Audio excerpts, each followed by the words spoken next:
Hi guys, ladies and gentlemen. I'm not a fake person, but I'm just the type of person that enjoys and embraces the life that I live and the person that I am.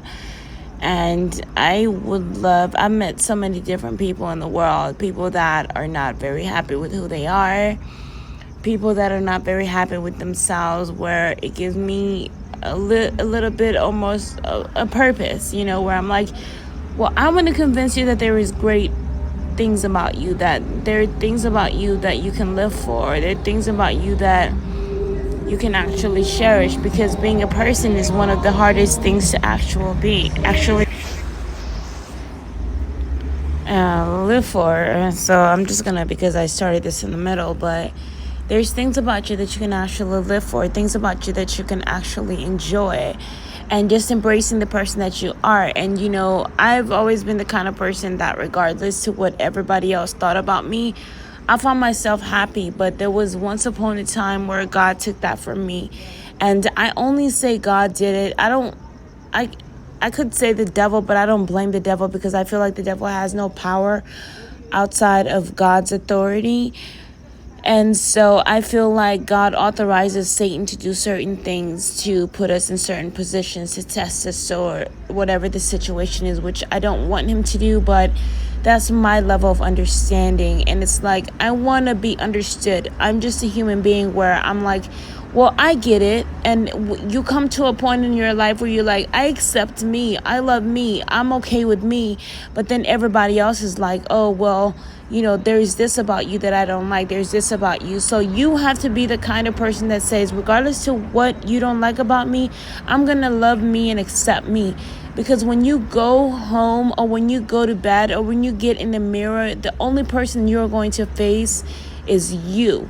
You're going to keep facing you. You're going to keep seeing you when your mother, when your father, when your sister, when your spouse, when your boyfriend, when your husband, whoever it is gone. It is you that you have to face. And that's the scariest thing, is being like, well, how can I escape this body? How can I escape who I am if I don't like me? So this is where we come in, or the team Jesus, or team Jehovah, I forget the name, just because I don't use it as often, but it's a Jewish name, God. But this is where God comes in, and God is like, well, here, I'm going to send you someone. I'm going to give you this person, not for you to keep, just for you to learn from. That you need to understand that what you guys have been given when it comes to death, and death is not a good thing. The reason why death is not a good thing is because life is more powerful than death. Life is eternal. Life is beautiful. And even if there are hard times in life, those hard times help you embrace life, because you cannot escape life. You cannot escape life. And the only escape from life is death. But death is temporary. And a lot of people think that death is something that is going to happen for the rest of your life, or for the rest of human. People have gotten to the point where they have gotten so comfortable with death that they're even ready to just jump just to escape life, because life is hard to live, because life is too much. It's just facing the problems of life, facing debt, facing all sorts of things. Those are things that we want to escape, or we're like, people are like, we don't want to live this life. We don't want to go through that. Jesus Christ went through that. And every day we go through certain things, the same things that Jesus Christ went through. We're like, why do we have to face this? Why do we have to feel this? Why do we have to do this? I went through that for 4 years, 8 years. It wasn't 8 years, but almost 5 years straight, where I'm like, I was diagnosed with paranoid schizophrenia way later, like in 2010, but I didn't really feel it until like 2017, and met the love of my life.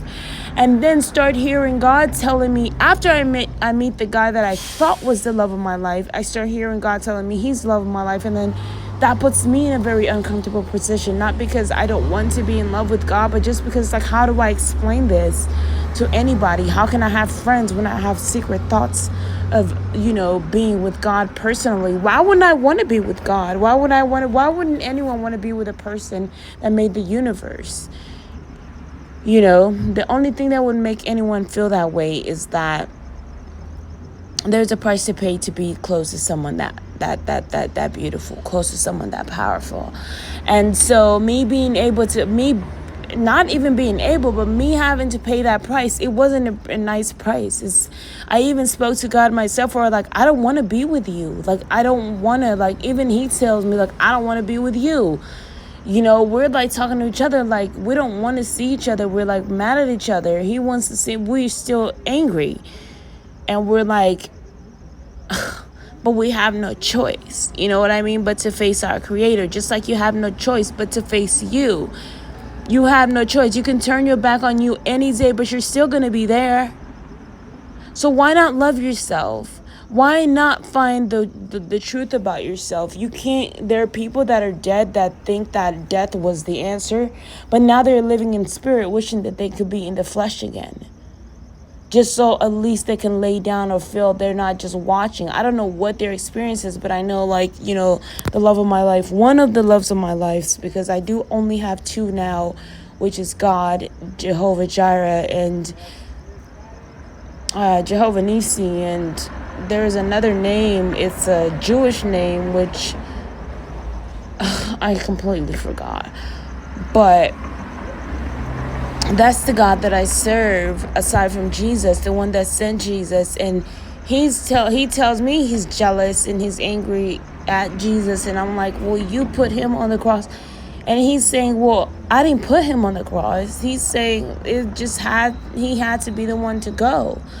Because, there are people that are born for certain purposes. And it's like, some people are born for purposes for bad things to happen. Some people are born for the best to happen. And it's like, I cried for Jesus so many times. I felt like I died for Jesus so many times. And little did I know God was angry with me for crying for another man. And I didn't even know he was my man. You know what I mean? Where I'm like, well, how can you possibly be my man? Like, you're not here. So I would think, being spiritually invincible, or being invincible is a power. Just because you're not physically here doesn't mean you're not here. So for me, I felt like, well, man, this is too much for me. You making me feel crazy. So he takes me out of my comfort zone or my mindset, where I'm like, what we see is all we have. That's a comfortable mindset. The uncomfortable mindset is knowing that there are other creatures and other beings and other living things that are beyond, or that are living amongst you. There are angels that watch over you.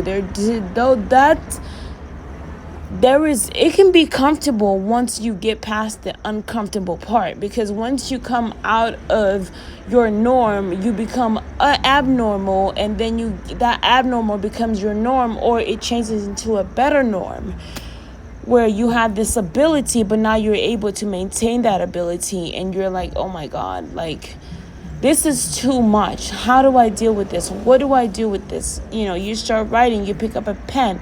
The same things a lot of people that are doing now, actors and movie creators and producers and writers, they're being communicated to from the other realm and different things. And that's how they're able to make their movies and things that they do. And so, besides you wasting your time speaking in the air, sure, let it out, but pick up a pen and try to listen to the things that are coming out of your mouth, and try to understand what's really happening. Make sure you're sober, or as sober as you can be. Like, if you drink wine, drink moderately, drink to a point where you're still able to understand, still able to drive. I've driven,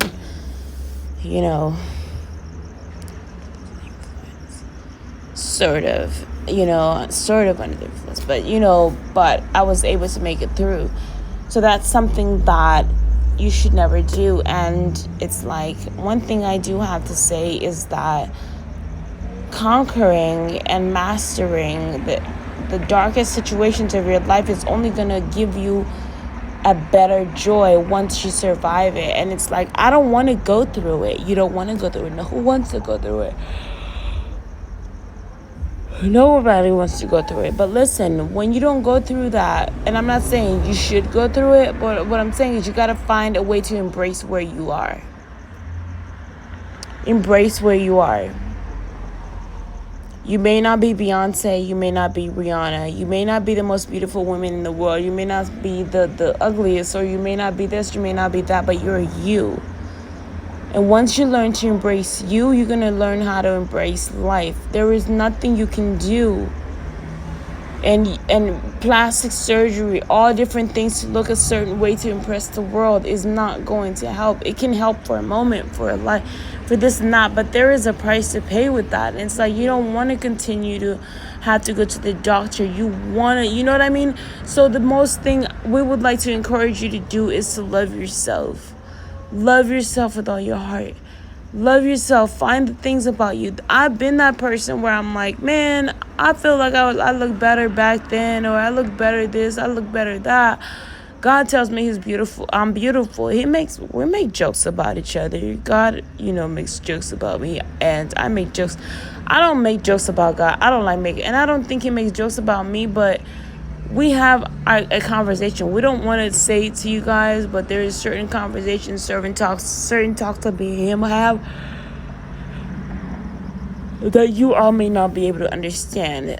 Point being made, everybody has a certain relationship with God, and your relationship or that person's relationship with God may not be the same with you. God is not going to just open up to every single person personally and deeply the way about who he is. He's going to open up to this person that belongs to him. And when you're his wife, and you may believe that you're his wife, and that's fine. I want you to believe that. Why not believe that? I believe I'm his wife because of what he's told me and what he's put me through and what he's brought me out of. And believing that he is my husband keeps me away from the desire of wanting to sleep with men on the outside world that can make me sick, that can bring problems in my life, that are not mentally or physically secure, that cannot protect me the way God protects me. And even if they can for a moment, they can't do it. Like, they can't fight against the king, or they cannot do it. They can only work with God, right? They can't be God. And so for me, God saying, like, I want you to be my queen, I want you to be this, I'm like, well, that's a lot to ask for my God, because that you put me in a position where I feel like I have to control everybody, and I don't want to control everybody. I want to work with everybody. And so that's where God comes. It's like, I feel the same way. I want to work with people. I don't want to be in control and controlling people. It's fine to have that power and to be in control because nobody else is in control. But God also wants to be a person that just can chill without feeling the pressure of being in control or the God. You know what I'm saying? I feel the same way. Ever since I was told I was this and I was that, I felt like I lost everything that I had. And all I had left was my peace of mind and the memories I had with the guys that I loved or that I fell in love with. But in the spiritual realm, they're like, well, we can hear your thoughts. We can see who you're in love with spiritually, because if you're still connected to them spiritually, there is still an energy in the air that is keeping you guys intertwining or connecting to each other, spiritually. There is still an energy. There is still DNA or whatever is going on spiritually that you do not see, because they're still alive, but they're not in the flesh anymore. So if your husband is still alive, or if my husband or your husband is still alive and they're seeing you with another man, and even if that man is gone and you're still connecting with that man mentally, it's gonna be, that husband's gonna be like, man, I want you to connect with me, because they want you to channel them. They want to find a way to come back to you and come back into this life. When you channel other people, it's almost like you're doing a ritual. When you fall in love with another man or another woman, it's almost like you're performing a ritual of trying to call that person back into your life, believing that person is still here, believing that person still exists according to God's will, of course. The spiritual realm cannot exist in this lifetime without the permission of God. You should never, ever be afraid of that. You can think, and it may happen secretly or wherever it is. It's not going to open worldwide unless God has permitted it to. Why? Because it's for the safety of humankind. God does not want supernatural beings to attack human beings. Even if human beings attack themselves, at least they're equal yoke. At least they're human beings. But when you're a supernatural being attacking an actual human being, it's not a fair fight because you have supernatural powers and that human being has no supernatural powers. So we're going to stop there, guys. We love you. Have a blessed one.